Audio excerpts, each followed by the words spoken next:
here before this honorable court to represent the prosecution in the matter concerning Mr. Mohammad Nizam. I'm Dua Haider, counsel for the prosecution, and I'll be addressing the bench on the first and third charges as per the case record for the initial 15 minutes. My co-counsel, Ms. Arisha, will then address the bench on the second charge for the remaining 8 minutes, and we respectfully reserve 2 minutes for the rebuttal. Assisting the prosecution as of counsel is Mr. Omar, serving as the researcher. Your Honor, would the court prefer a factual summary?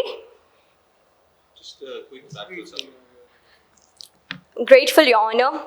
Your Honor, the case arises from a political and ethnic conflict in Ashkar between Khalgari and the Birani population. Election occurred in November, and despite the alleged irregularities, Birani League secured the majority, and before the transfer of the power, the BLL leader died, and Khalgari party came in power under emergency. Soon after, one of the Birani leader publicly accused Mohammad Nizam responsible for the leader's death, which escalated the tensions. The region experienced 3 violent attacks targeting military infrastructure and state institutions. These attacks were attributed to Birani insurgent groups. In response, the government launched a series of operations in Mara where approximately 200,000 civilian deaths occurred and Biranis were forcibly displaced. And on the basis of these facts, prosecution has brought charges against Mohammad Nizam for genocide and murder and enforced displacement as crimes against humanity, while Mr. Nizam denies allegations asserting that these were counter-insurgency operations. Should I proceed with my submissions, Your Honor? Grateful, Your Honor. Before that, counsel, I would want you to clarify the very basic question of jurisdiction. Why should we hear you? Why not the courts within your country? Sorry, can you repeat your question, Your Honor? Why this court? Why not your country's courts? Why ICC? Why not the courts within your country? Your Honor, can the court grant me a second? Yes, Your Honor.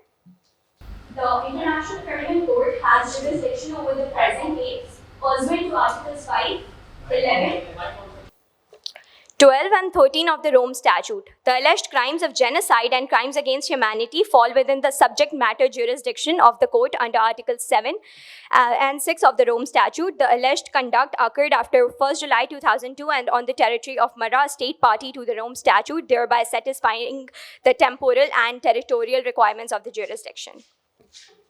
Your Honor, should I further proceed with my submissions? The establishment of genocide under Article 6 of the Rome Statute requires the satisfaction of 4 essential conditions, each of which is satisfied on the basis of the facts before this honorable court. Article 6 of the Rome Statute provides protection to 4 groups: national, ethnical, racial, or religious groups, giving rise to the first condition that the victims must belong to one of these protected groups. Your Honor, the victims here are the Birani people, an ethnical group clearly distinguishable by their distinct identity, language, and historical identity. And the definition of ethnical group is also established by the trial chamber in Prosecutor versus Akai Yesu at paragraph 513. They also have a long-standing presence in the eastern provinces, particularly Mara, constituting approximately 70% of the population, consistently identified on the official records with state authorities themselves classifying these areas as Birani districts. We therefore submit that all Birani civilians, regardless of any political association, are protected as members of the Birani ethnic group, fully satisfying the first condition. How do you define protected? Are they protected against offenses also?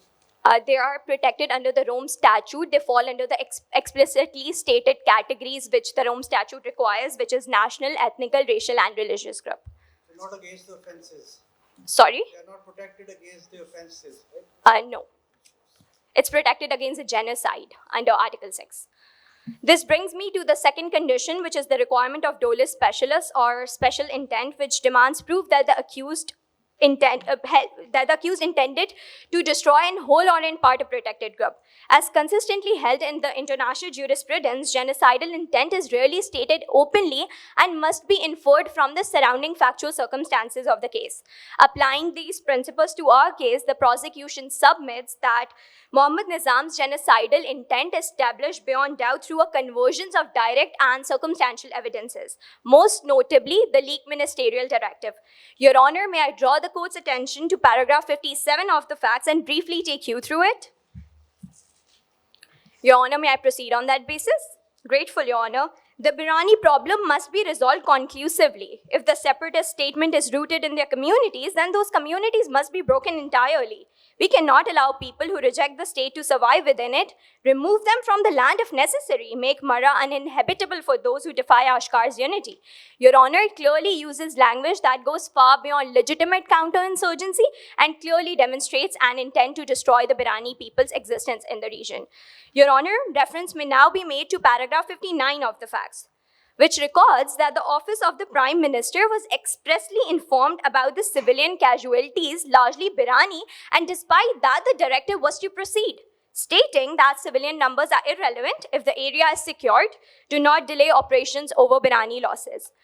Your Honor. Counsel, if I may bring your attention to these statements that you're highlighting, they don't really seem to suggest to me, at least, that these communities or this specific community is being targeted on the basis of their ethnicity, rather on the basis of their separatist activities. Yes, but the death tool and the nature of the weaponry that was used, that I would even further establish. The argument that you're making here is there was a special intent, and that is one of the requirements of the Rome Statute. Yes, because how would you establish special intent to target this community on the basis of their ethnicity, whereas paragraphs 57 and 59 don't provide me, at least, with the evidence that these communities are being targeted for their ethnicity? Your Honor, it would be further confirmed by the systematic pattern of conduct. I'll refer to paragraph 38 of the facts, where it is evident that the attacks were carried out over a 10-month period through coordinated military campaigns, and they were overwhelmingly concentrated in the Birani majority areas. Their attacks were directed at civilians rather than merely at combatants, including women and minor. Your Honor, moving towards the third condition, that was the infliction of serious bodily or mental harm on members of the protected group. Your Honor, the factual record demonstrates that approximately 200,000 Birani civilians were killed and many were burned alive due to the use of napalm canisters. Survivors suffered severe injuries from constant bombardments and widespread use of weapons. Your Honor, Shketish case at paragraph 516 recognizes that interrogations combined with beatings also fall under this category. Your Honor, in our case, residents were routinely subjected to interrogations, and after that, many men were separated for secondary screening. Your Honor, what's worse is that they never returned. They disappeared without any official acknowledgement, which demonstrates that the mental harm inflicted upon the Birani population was equally enduring and profound. Moving towards... When was the last time the International Criminal Court convicted someone for genocide? I'm not aware of that, Your Honor. When was the last time any international tribunal convicted anyone I'm for not genocide? aware of that, Your Honor. I'm not aware about the recent cases. Apologies, Your Honor. The final element required to establish genocide is the deliberate infliction of conditions of life calculated to bring about the destruction. Entire towns were encircled, their utilities were cut off, and road access movement was severely restricted, and their access to food and medical care was deliberately constrained, leading to widespread deaths from untreated injuries. Your Honor, taking into account the foregoing discussion, it is evident that all four conditions under Article 6 of the Rome Statute are fully satisfied and collectively establish the crime of genocide. Your Honor, having concluded submissions on the first charge, I'll now address the prosecution's position on the next charge. If it pleases the court, I may proceed. Grateful, Your Honor. Before that, if I may, what authority did the Prime Minister exercise over? As a civilian superior under Article 28 2B. Before turning to the substance of the second charge of crime against humanity, it is crucial to recall the legal threshold that is set by Article 7 of the Rome Statute, and there were 5 general elements that must be established. First, the attacks must be widespread or systematic. Second, they must direct against a civilian population. Third, that it constitutes a course of conduct. Fourth, that it's carried out pursuant to or in furtherance of a state policy. And fifth, that the accused acted with knowledge or intent that his conduct formed part of such an attack. Your Honor, as the court will have noticed that the factual metrics underpinning both the charges of the crime substantially overlaps with that already established in relation to genocide. So in interest of time, I will not revisit those elements again, but the substantive distinction between both these charges is about the knowledge and intent requirement under both the charges. So I'll proceed with that. Your Honor, under Article 7, subsection 1 of the Rome Statute establishes that, Your Honor, can I have 2 more minutes to conclude my argument?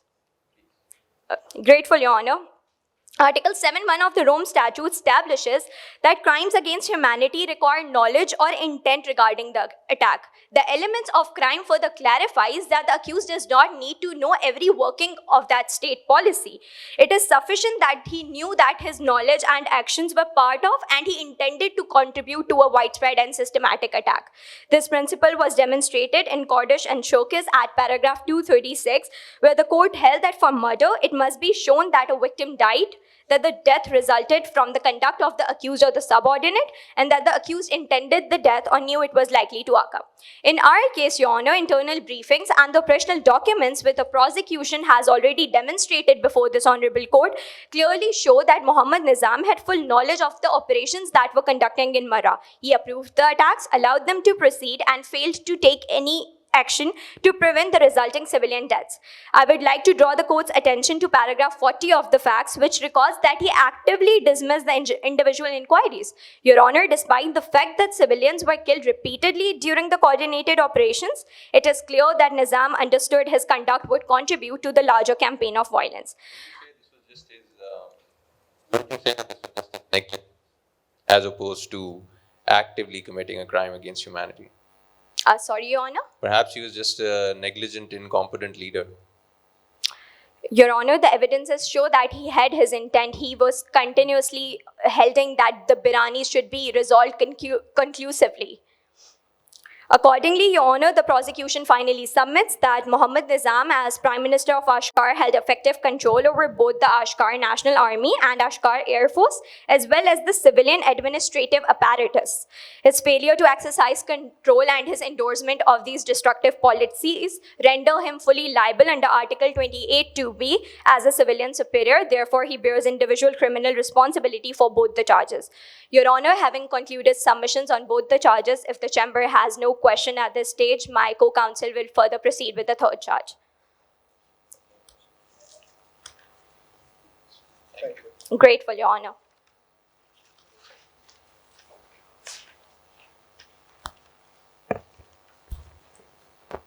Mr. President, Your Honors, may it please this honorable chamber, my name is Arisha Ismail, counsel on behalf of the prosecution, and over the course of next 8 minutes, I will address count 2 of the indictment, enforced displacement as a crime against humanity committed between February and September 2024 against the Birani civilian population.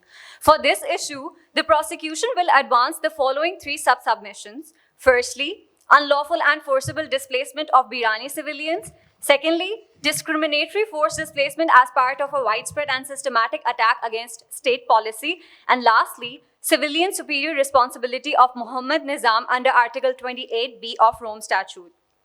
I would request the Honorable Bench to bring their attention towards page number 21 for the memorial of prosecution. If the Honorable Bench has had their attention, may the Council proceed. Much obliged, Your Honor. Your Honor, the forced displacement of approximately 480,000 Birani civilians from Marra province constitute enforced displacement or forcible transfer, which is a crime against humanity under Article 7, subsection 1(d) of Rome Statute. The Biranis were lawfully residing in their ancestral towns of Lidhar, Guzra, and Pedhak, as mentioned in fact number 55 and 56 of the moot problem. If Your Honors could review that for reference. Much obliged, Your Honor. And it has also been held by the International Criminal Court for former Yugoslavia in Prosecutor versus Bosco Nataganda, judgment para number 1069, that lawful presence does not require formal title. Habitual civilian residence suffices, and therefore Birani civilians were residing in their ancestral homes. This protection has also further been reinforced by Article 50, subsection 1 of Additional Protocol 1 to Geneva Conventions 1949. Furthermore, the displacement was forcible in both law and fact. Civilians were only given 30 minutes at a rural area of Marra in the early hours of morning to evacuate, which were accompanied by threats of detention, while their homes were marked as security risks, their homelands where they were residing. As mentioned in fact number 55 of the case, if Your Honors could review that for reference. Any resistance was further met with intimidation, arrest, or destruction of property, and over 320 villages were destroyed in their entirety, preventing their returned effectively, as mentioned in fact number 56 of the case. The ICC in Prosecutor versus Milomir Stakic, para 281 of the International Criminal Tribunal for former Yugoslavia, have consistently held that displacement is forcible where coercion or fear eliminates any other genuine choice to appear or apparent consent under fear. Your Honor, if your Honors does not have any further question, may the Council proceed towards the next submission. Much obliged, Your Honor. I would request the Honorable Chamber's permission, attention on memorial page number 24, mid portion. Your Honor, there was discriminatory forced displacement as a part of a widespread and systematic attack and state policy.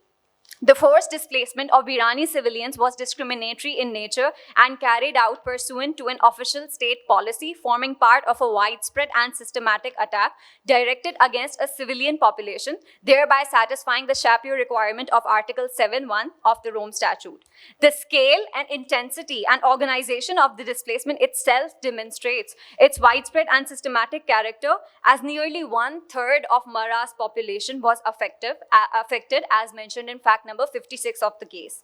Through coordinated military operations, namely Saffron Tide, Iron Harvest, and Eastern Resort, which has further been explicitly stated in fact number 38. This was not a series of isolated excesses, but a planned and policy-driven attack and which followed a particular course of conduct, which is also confirmed by this Honorable Chamber in Prosecutor versus Konaraj, paras 415 and 416, that an attack under Article 7 constitutes and encompasses any course of conduct involving multiple attacks against civilians, even outside active hostilities, whereas in the present case, there were explicit active hostilities. This has further been reinforced by Sesses, an honorable jurist of this Honorable Chamber, who further explains in his academic writings that crimes against humanity are defined by the contextual attacks. And here, those contextual attacks being the three widespread campaigns launched at the Irani population, as mentioned in page number 23 of the case. Within this broader attack, the displacement was distinctly discriminatory. The measures were disproportionate, targeting Biryani civilians in their entirety, who were collectively designated as security risks. Fact number 55, which explicitly demonstrates that their political identity and their ethnicity became a problem. Internally, the government classified 70,000 Birani individuals as persons of interest, which demonstrates that those people were persons of interest, and there was no other any other issues that the government had with them. No comparable measures were imposed on the Khalgari population, on the other hand, and the attacks were launched in Mara's population, which constituted 70% Birani civilians. I would request the Honorable Bench to have their attention on memorial, page number 24. Your Honor, the discriminatory intent is further corroborated by internal state directives ordering officials to empty Birani districts in their entirety, mark civilians refusing relocation as hostile, and remove Birani communities from Mara in their entirety, as mentioned in fact number 57 and 58. These directives confirm that the displacement was not incidental, but a deliberate policy aimed at altering the province's demographic composition. I would now request the Honorable Chamber to allow me permission to proceed towards my last submission. Much obliged, Your Honor. I have one question before that. So you brought 3 charges against Prime Minister Mohammad Nizam. Is there a precedent in international criminal law whereby one person has been convicted by an international tribunal of 3 charges under the Rome Statute? Much obliged, Your Honor. Your concern is valid. Not just one precedent, but there are 3 precedents for that. If you could have your attention on memorial, page number 25 for the prosecution in Prosecutor versus Delalic, International Criminal Tribunal for former Yugoslavia's case, trial judgment para number 378, which explicitly states that an authoritarian, that a person who is exercising effective control and commands material ability to repress or suppress crimes and establishes inaction in that situation is criminally liable for such acts, imposing the direct liability on Mohammad Nizam. Mohammad So how Nizam. many charges? How many offenses under international criminal law, as it then was at the time of the special tribunal? If you could please repeat your question, Your Honor. In the case that you're highlighting, you highlighted 3 cases in response to my question. Yes, that Your Honor. There have been instances in international criminal law where certain persons have been convicted or charged by an international criminal tribunal for several offenses. So, what are the offenses involved in those cases? Your Honor, thank you for your concern. However, there are not several offences. There's just one single offence, that where you are in authority and you exercise effective control over your That population. is not an offense. That is how you attribute the offense. That is the mechanism that you can have 2 extra minutes. Your but that is Honor. the mechanism that international criminal law provides to attribute liability. Much That is different. obliged, Your Honor. But you brought 3 charges: genocide, crime against humanity, and what's the third one? Crimes against humanity and the civilian superior responsibility on Mohammad Nizam. So genocide and crimes against humanity. Much obliged, Your Honor. But we are present at the confirmation of charges stage of this in honorable chamber, and therefore That is precisely why this question is relevant. Perhaps Exactly, this Your tribunal Honor. may or may not confirm both charges that the prosecution seeks to press. Much obliged, Your Honor. That is exactly the reason we are attributing these crimes. And we firmly believe that Mohammad Nizam is and was cognizant of the information. If you could review fact number 57, 58, and 59. Those explicitly mention that he was receiving internal briefings from the people working under the officials, and yet he commanded proceed. Civilian members are irrelevant if area is secured, and do not delay operations, showing his complete disregard and while being cognizant that the civilians were at stake, yet he allowed them to proceed. And there were also leaked ministerial directives, if your honorable chamber could bring your attention on fact number 57. Then as per these informations that he was receiving, he showed a complete disregard to all these informations and continued the injustices happening towards Birani civilian population, while Khalgari population was not being attacked at all. What about the military leadership? The people that are actually executing these instructions? Much obliged, Your Honor. Why aren't there any charges against them? Your concern is valid. There are charges against them. If you could bring your attention towards fact number 41 of the case, where it clearly states that Ashkar army executed midnight raids in towns of Harban, Velik, Ruda with machine guns and weapons and ammunitions and gunfire, including gunpowder and rifles. Then why isn't the prosecution so much interested in Ashkar Army's military generals? Your Honor, the prosecution is not just interested in the army. The prosecution is interested on the criminal liability that lays upon Mohammad Nizam, and he exercised effective control. The army was under him, the state was under him, the officials were listening to his commands, and yet he did not take adequate actions and completely showed disregard towards the casualties. It amounted to around 189,760 casualties, as mentioned in fact number 37 of the case, and therefore, due to these reasons, the prosecution praised before this honorable court.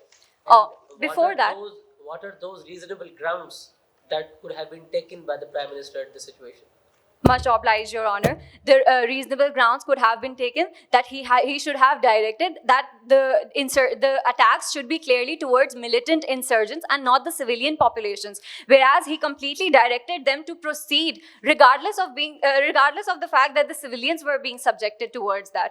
And fact 50, 59 and 58 and 57. Can that be considered as a collateral damage? Collateral, Your Honors, collateral damage to what? Towards this particular community that you're referring to? There was explicit collateral damage, Your Honors, because it was only the Birani population that was being subjected to these injustices, while Khalgari population also constituted a certain percentage of the area, yet there were no injustices against them. And it is explicitly mentioned in fact number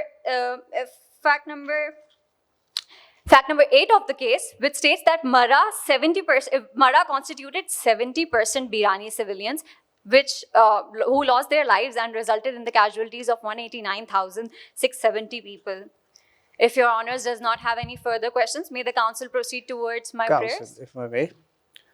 These military operations seems to be consequent, allegedly the consequence of attacks on the military and administrative infrastructure. So where do you draw the line? How do you differentiate it? Much obliged, Your Honor. Here comes into play the wide principle of customary international law of proportionality. The counterinsurgencies that they are referring to were far small in scale. They only resulted in 15 militant, and whereas the injustices that they directed towards Birani civilians, they resulted in the loss of lives of civilians, not just militant personals. So the principle of proportionality comes into play, that if you are subjecting a certain percentage of people towards any injustice or any crime against humanity, then that should be proportionate towards what action the other state has taken, which is clearly not in the case at hand. Thank you. If Your Honors is satisfied, may the council proceed towards my prayers. We will take a look at the prayers from your memorial. Thank you. Much obliged, Your Honor. The council seeks permission to leave the floor. Thank you.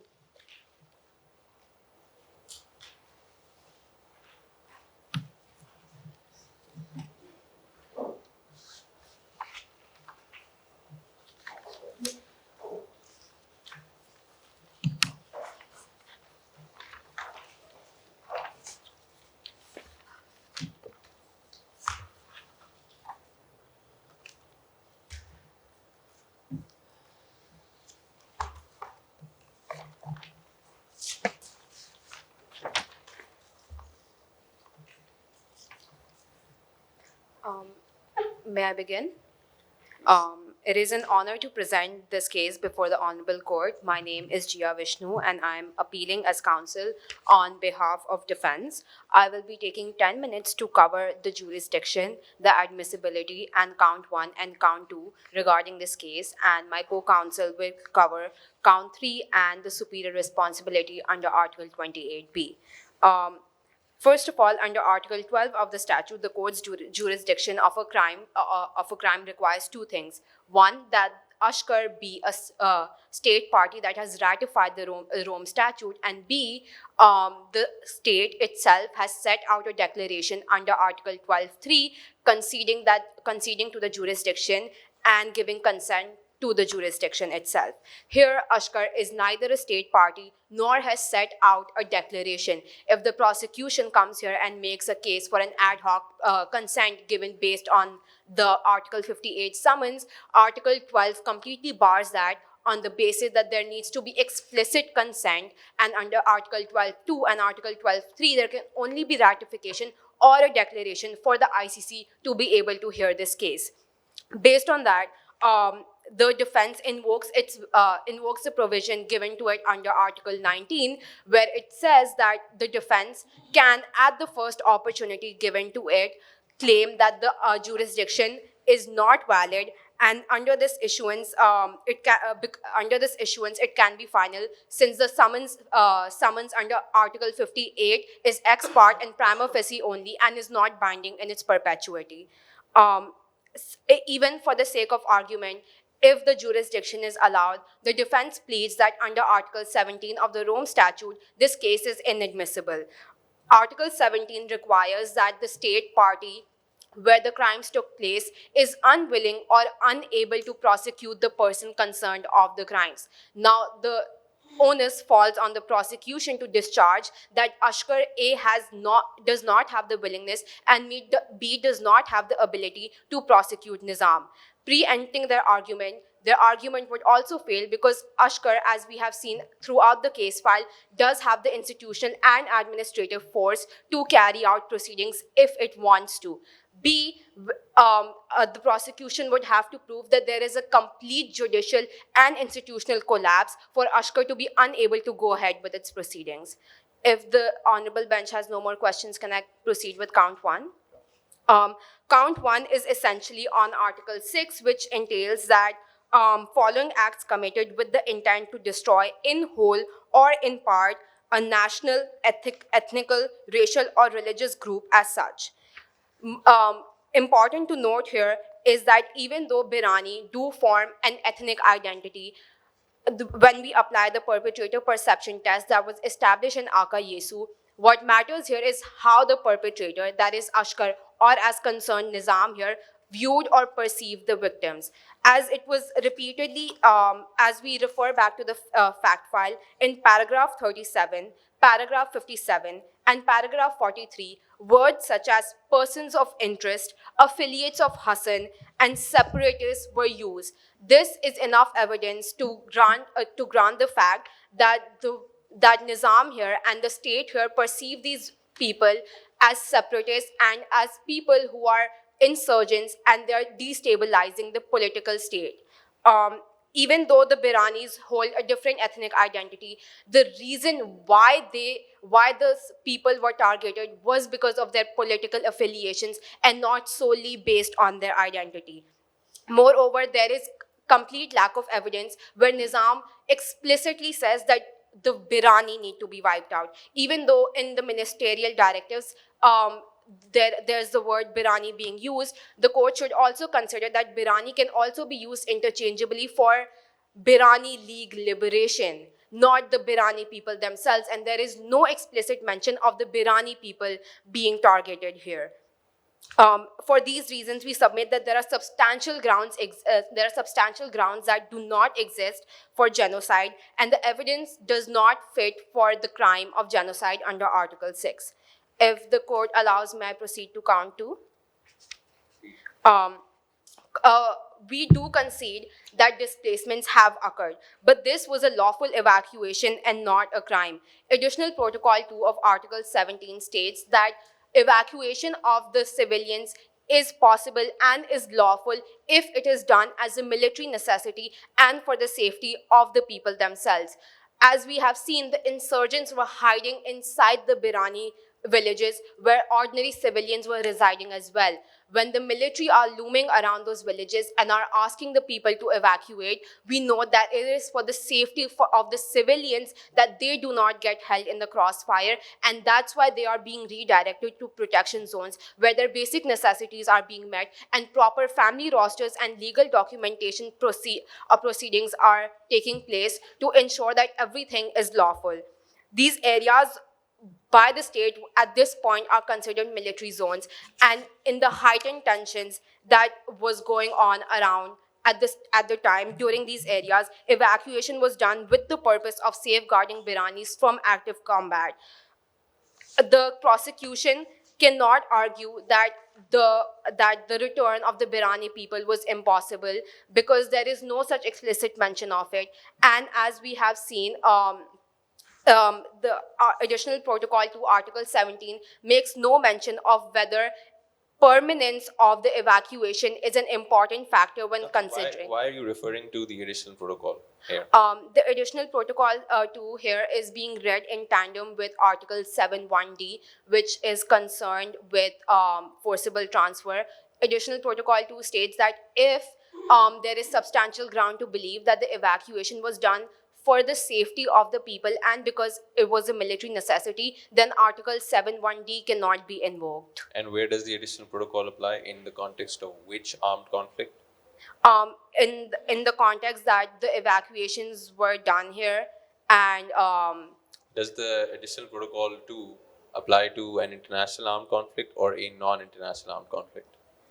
it applies. I think we believe that it applies to a non-international armed conflict. And the context of a non-international armed conflict, you would say, is essential to establish a crime against humanity, especially displacement.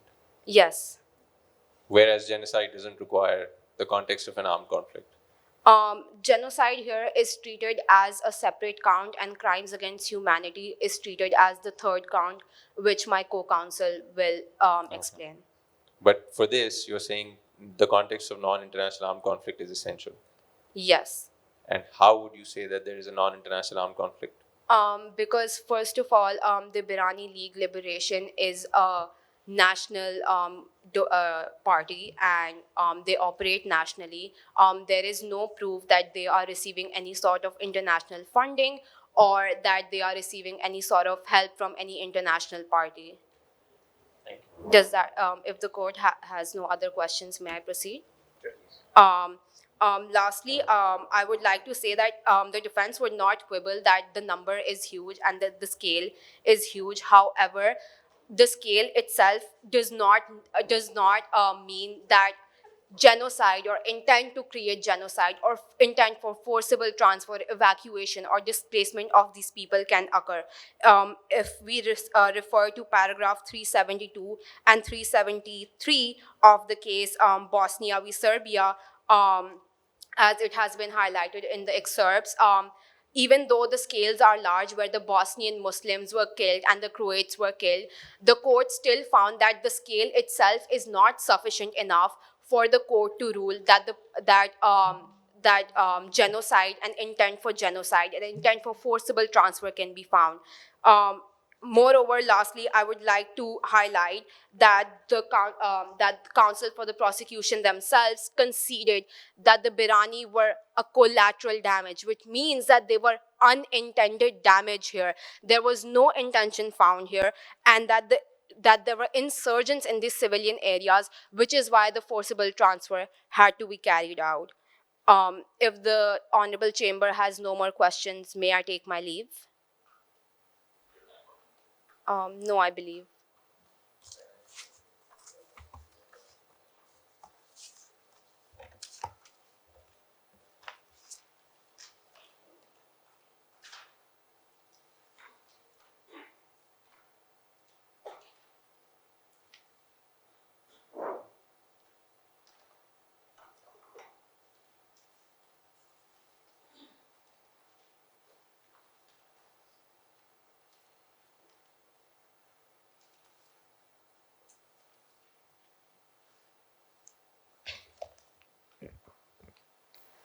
May it please the Honorable Bench.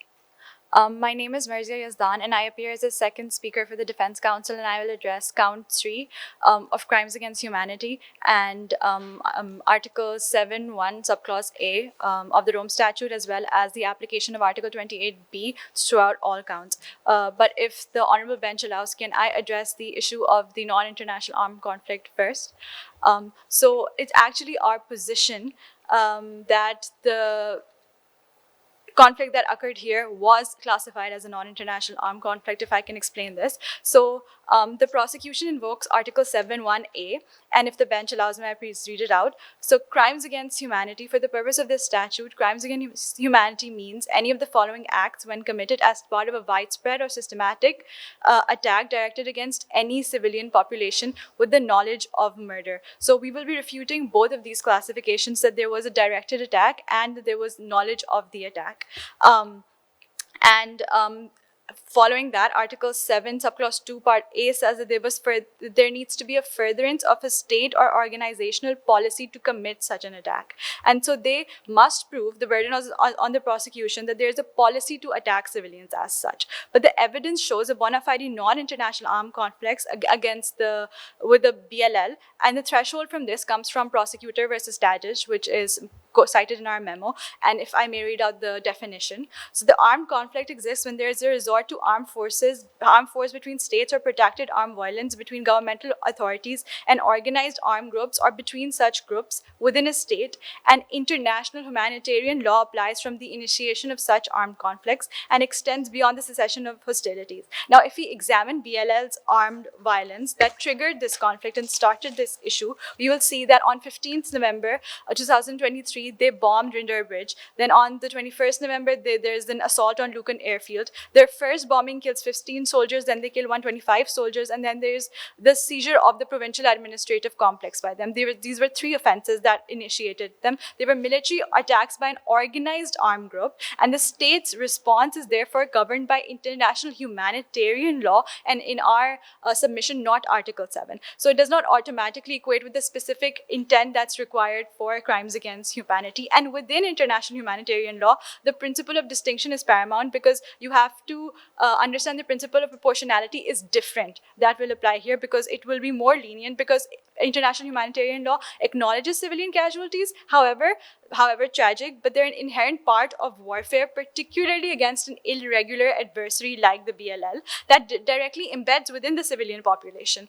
And moreover, the prosecution's aggregate figure of 200,000 murders is misleading, because our government's own documents classify 70,000 of these individuals as persons of interest or security aligned interests, and many others were caught in the crossfire of intense combat, and to categorize all of them as murder will be to erase the fundamental distinction that exists between members of an organized armed group and civilian that international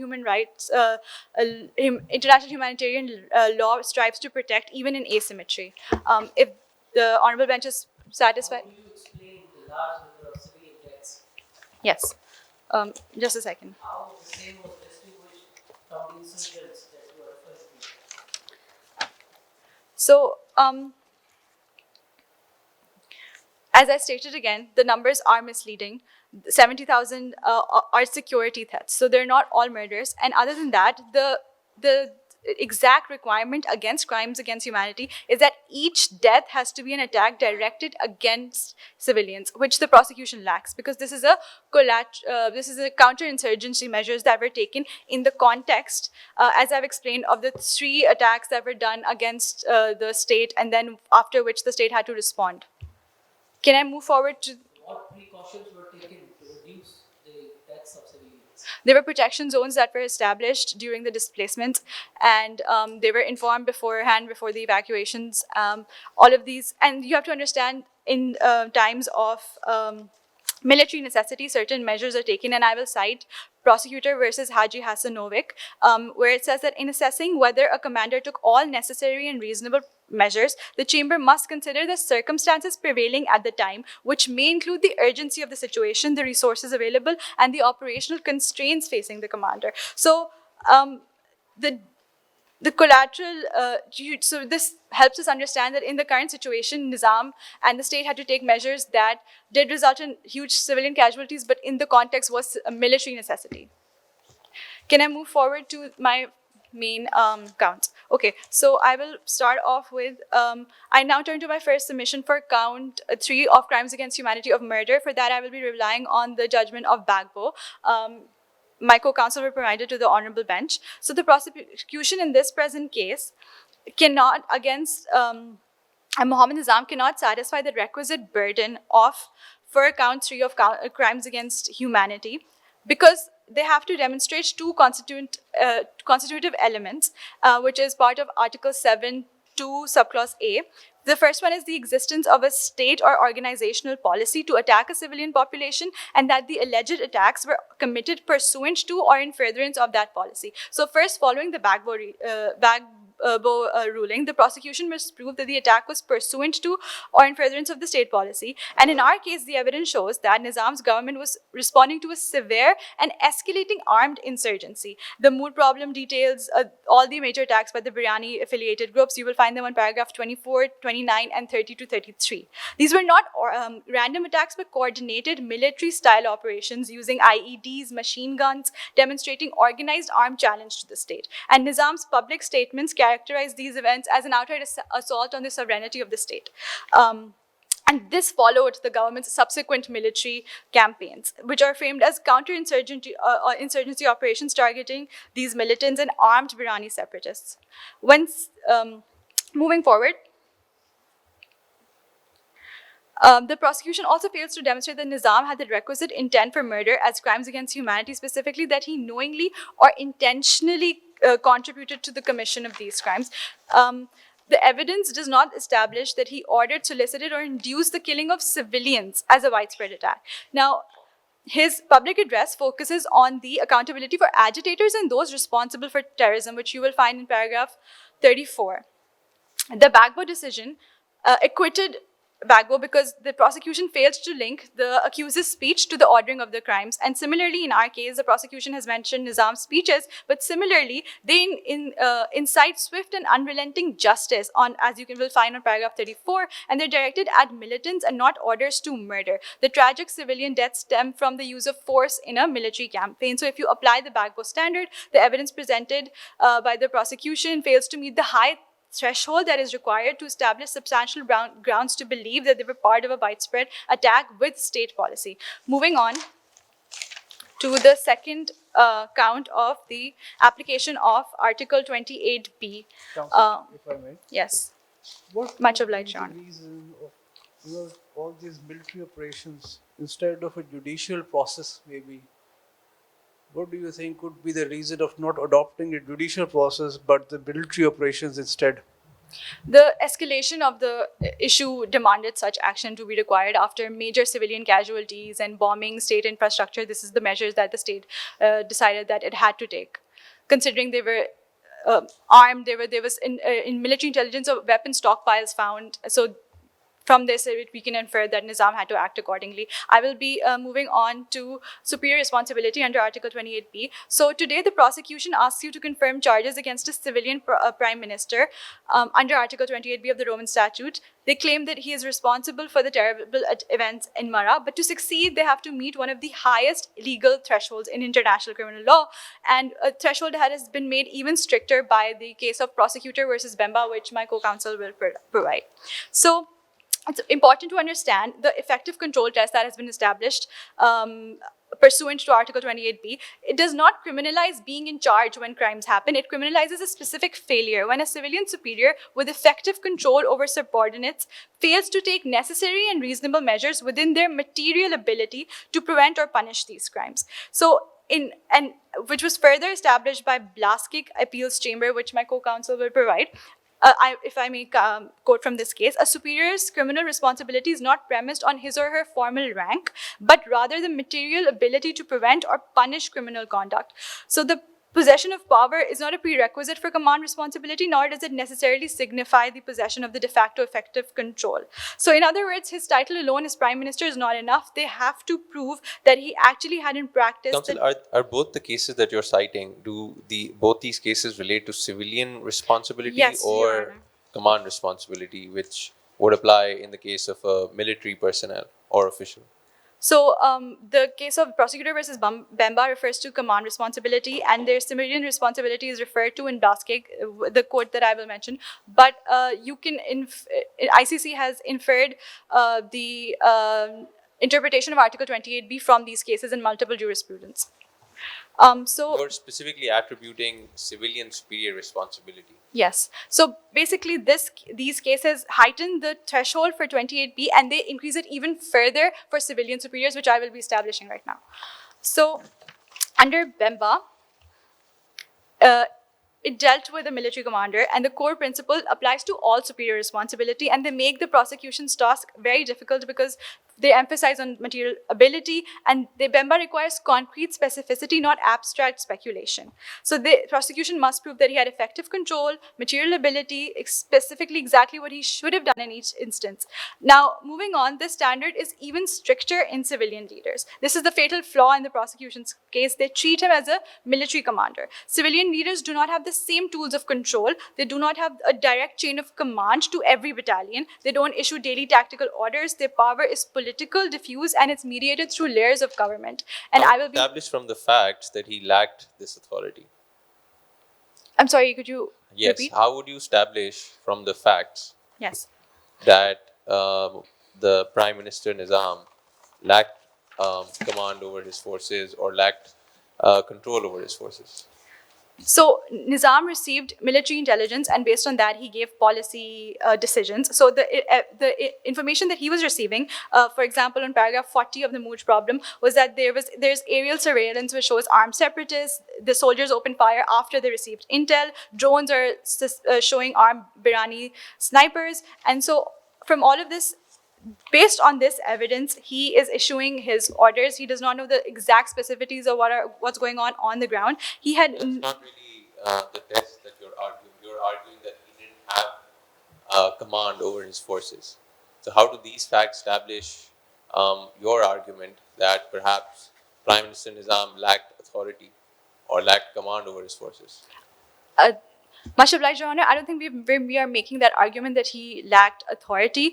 What we are establishing is under Article 28B, the standard, the threshold is very high for having the concrete knowledge. And I'm asking you to establish how that standard was not met. Right. So he received reports of operations against training camps and weapon stockpiles and legitimate military targets. He had no reports clearly indicating what exactly his forces were engaged in. And a leader is entitled to rely on military intelligence during an active conflict. To hold otherwise would create a strict liability for a civilian leader during war, which is precisely what Article 28 and Bemba guard against.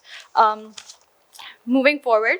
Has there ever been a conviction on against a civilian superior under Article 28 by the ICC? Recently, You just gave me two cases, so those one of both of these- those cases actually resulted in acquittals. So there was a conviction, and then in appeals, both that is why we've cited them in our case. And both in these appeals, for example, in Bemba, they said that all measures in it did not properly account for his material ability as a remote commander. And for Blaskik, also they said that there was insufficient proof of his effective control over his subordinate units.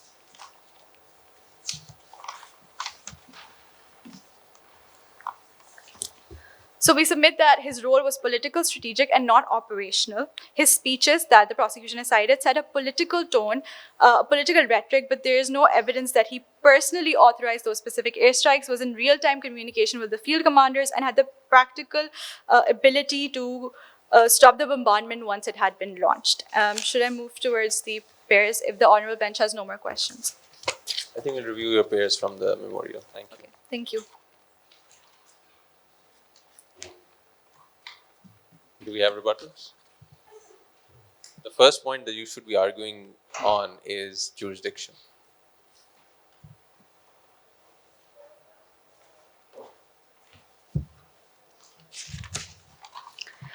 I stand before this honorable chamber to advance rebuttals for defense counsel's assertion, and we humbly submit that the defense has failed to establish sufficient grounds to absolve Muhammad Nizam's responsibility and crimes against humanity.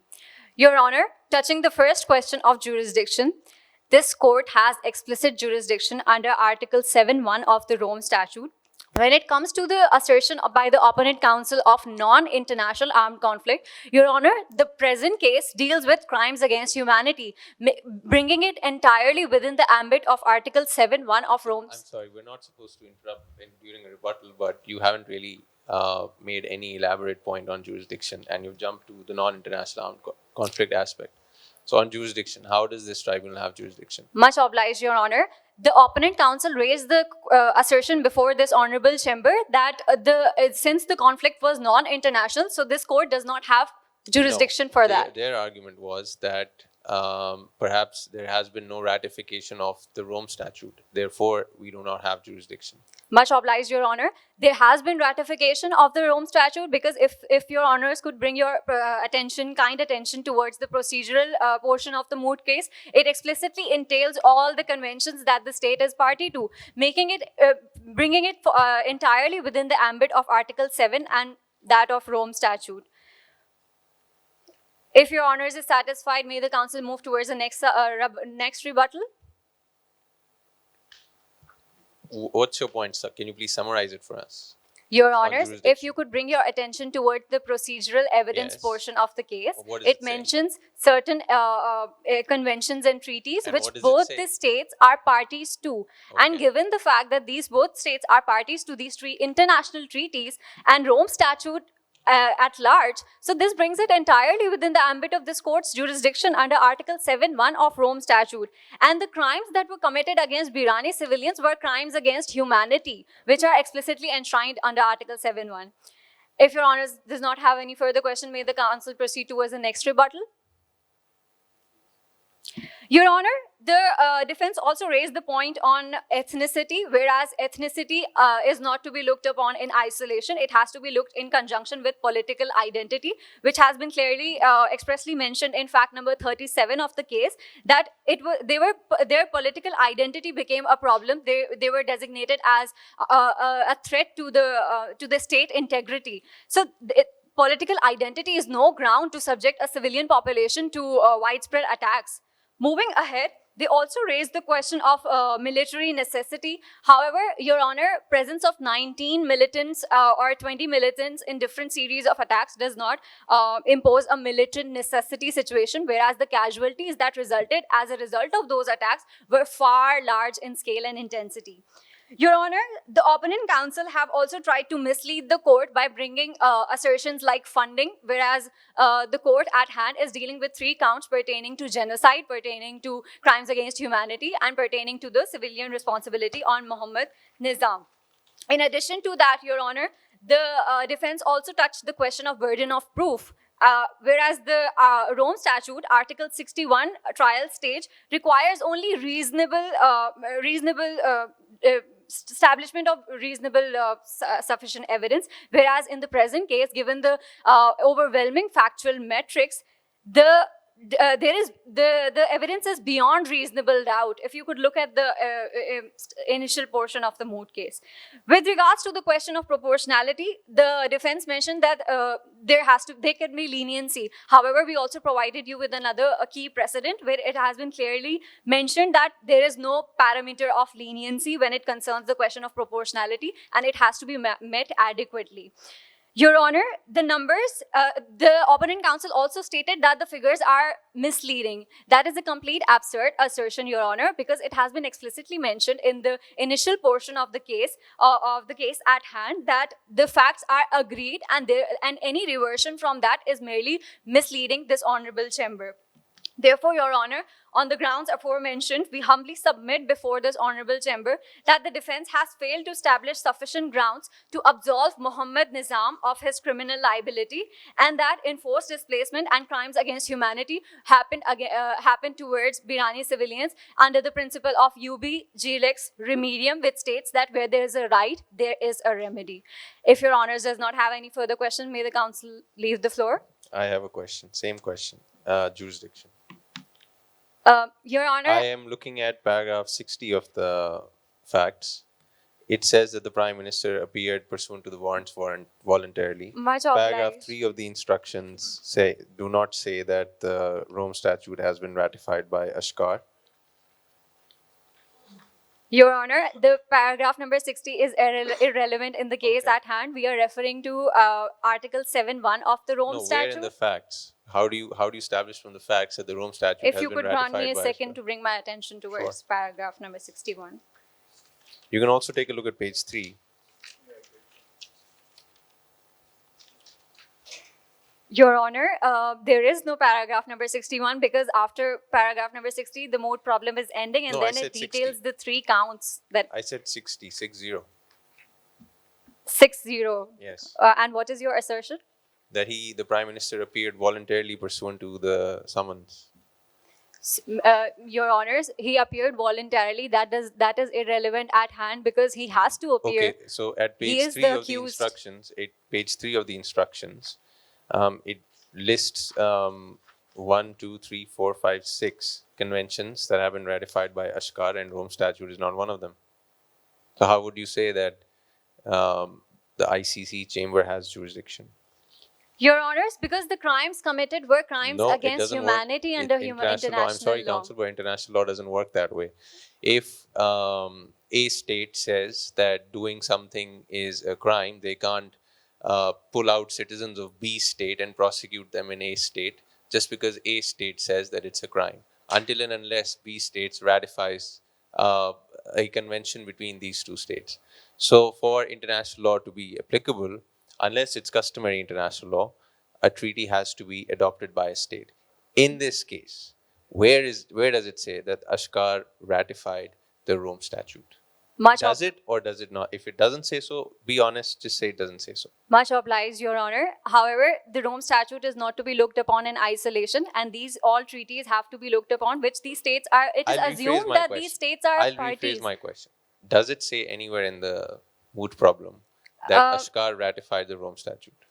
Yes Your or no? Honor, I do not have adequate information for that point. However, the genocide sustains under Article 1948 on crimes of prevention of genocide, so that brings it within the ambit of jurisdiction. And we believe that we have firmly established the jurisdiction, given the crimes were crimes against humanity. Given Well, if you were to prosecute under the 1948 Genocide Convention, then you ought to file the case in the International Court of Justice. You do realize that, not the ICC. And back in 1971, Pakistan filed certain proceedings against India under the Genocide Convention before the International Court of Justice. Those proceedings were later withdrawn. But under the 1948 Genocide Convention, you can't sue individuals. You can't prosecute individuals. You can prosecute states. much But over obliged, Your here- Honor. Much obliged, Your Honor. If Your I'm Honor just trying to could see how continue, you're you could trying to spin continue. this around, because you can simply say That the mood problem doesn't Your Honor, specify. the mood problem at large does not deal with the question of jurisdiction. It was merely a sub-argument advanced by the opponent counsel, whereas the three issues deal with crimes against humanity, civilian superior responsibility, and enforced displacement, which I believe have been firmly established by our prosecution. But And you could have just said that in the beginning. But thank you. thank you, Your Honor. If Your Honor does not have further question, may I the have no counsel further leave. questions. Thank you.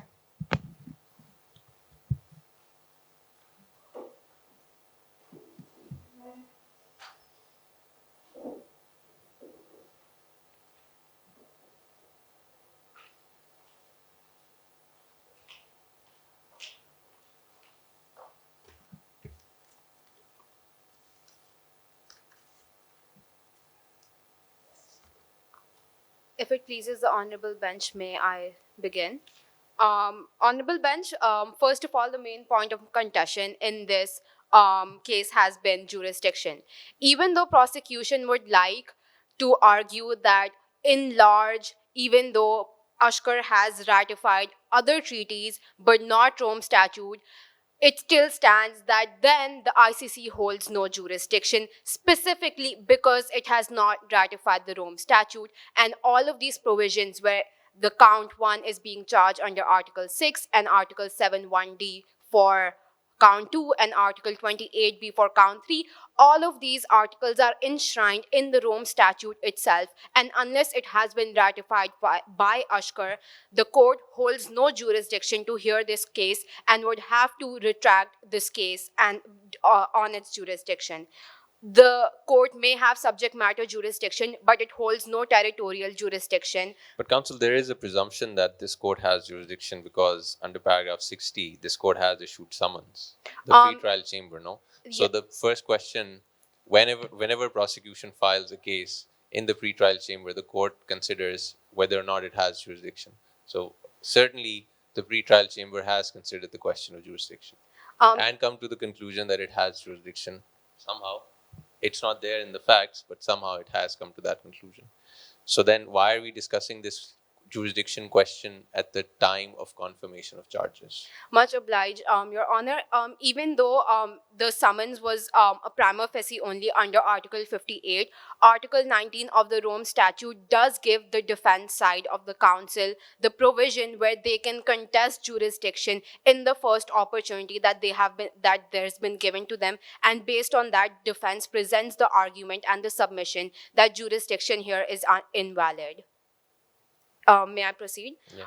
The second point of contention by the prosecution is that there was no military necessity. However, we argue that based on the fact file itself, on 15 November 2023, 21st November 2023, and 3rd November 2023, there were consecutive BLL attacks, and there was no response by the state. And after the BLL attack on 3rd December, which was what necessitated the military attack, the military response by the Ashkar state. And second of all, if we look at the case of Haji Hasanovic, it says, may I read from it? In assessing whether a commander took all necessary and reasonable measures, the chamber must consider the circumstances prevailing at the time, which may include the urgency of the situation. Based on this, the defense makes the argument that there was a military necessity, and there was a military necessity based on the insurgent attacks that were first made by the BLL, and the military necessity was in fact a retaliation to those BLL insurgent attacks. Third point is about where prosecution brings up that the number of people killed was uncontested. However, if we bring your attention to paragraph 37 of the fact file, where the number stated is 189,762 individuals of the Birani civilians. It also says that 70,000 of them were persons of interest, and they were security aligned threats, which shows substantial evidence that the state was doing everything in its power and everything necessary to take out the insurgents as it was within the resources given to them. If the court has no more questions, may I take my leave? Thank you.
So, all right, guys, moot court's over.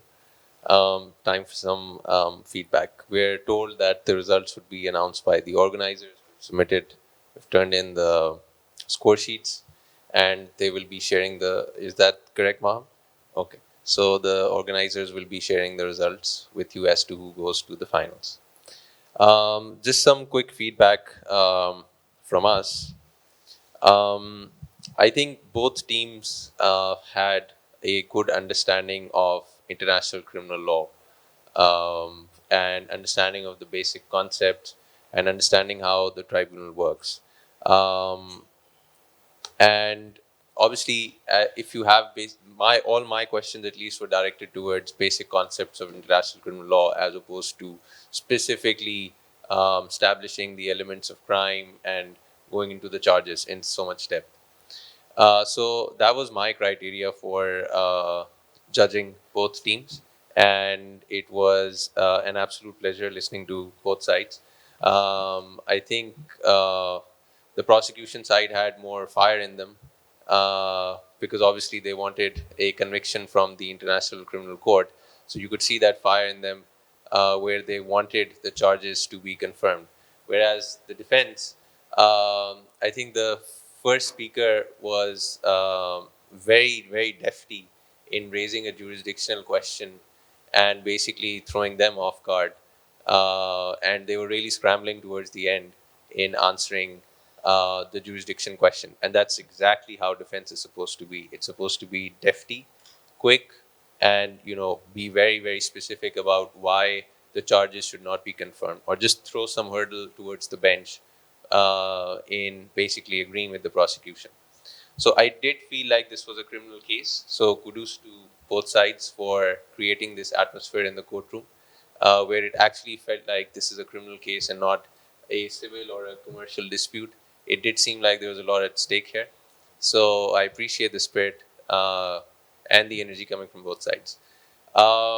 Just a few tips that I would like to give, starting with the prosecution, is that don't fight the judges, okay? If you don't know the answer to something, just say you don't know the answer to something. We know that you have stronger points to argue, and you've done your research on other points, and that's all you want to talk about. But then, if how you deal with the questions that you are not so sure of is also equally important, because that's how moot court competitions are designed. This is how real cases are designed. No one has it all, yeah, and no one has it all always. So there will always be times when there will be certain loopholes in the case. So while you guys were very elaborate, I felt that because you had consumed so much knowledge and you knew so much, you wanted to just tell the judges about everything that you had learned in the process. But I think what you missed out on, perhaps, during your arguments was that engaging with the bench is important because they're the ones who will either agree with you or disagree with you. So bench satisfaction and bench engagement is core to any moot court competition, wherever you go. And so coming to the defense side, as I said, the way that you kind of took the floor and you said, okay, this is a fundamental question that the bench needs to consider. I'm pretty sure somewhere in the rules it says that the bench can't consider jurisdictional question, but the way you framed it was very, very defty. But I think, and I compared the memorials as well, these guys had better research. You could perhaps work on your legal research a bit more, work on cases, and maybe work on how you present your memorials. Because if you've gotten the memorial bit right, then you won't have any issues with the arguments and the oral advocacy stage.